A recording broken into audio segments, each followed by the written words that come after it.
La seconde marche allait se présenter presque seule au détour d'une ruelle du Pelorigno. Le premier étage d'une très modeste maison abrite un local de petite taille, semblable à un gymnase de banlieue, au cours d'un professeur de gymnastique retraité. Et pourtant, c'est aussi un lieu magique, le cours de la capoeira régionale du vénérable et sage maître Bimba. Il y a deux versions de la capoeira, mais toutes deux partent du même principe, vivons cachés pour vivre fort et libre.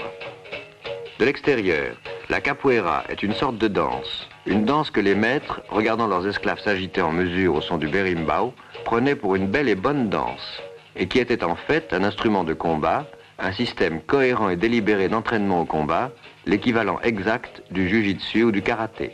Un karaté déguisé en pavane, en forlane ou en menuet, devant les maîtres attendris et inattentifs. Caché derrière la danse, un sport violent et efficace comme le judo, ayant son rituel, ses règles précises et sa raison secrète, forge une arme de combat.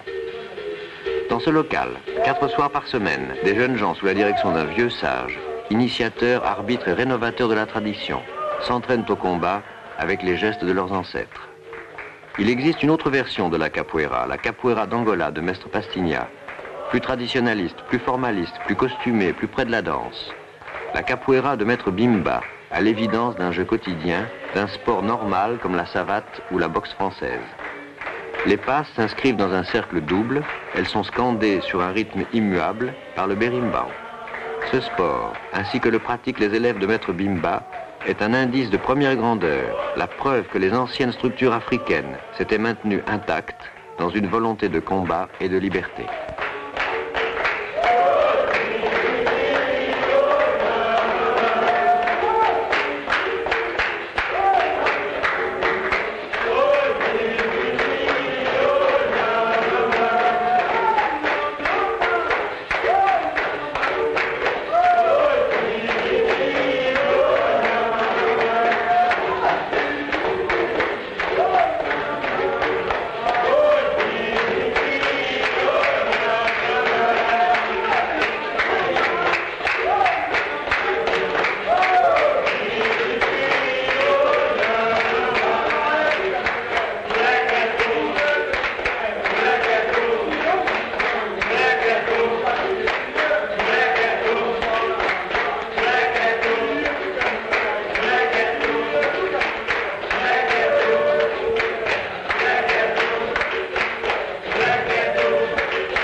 le sublime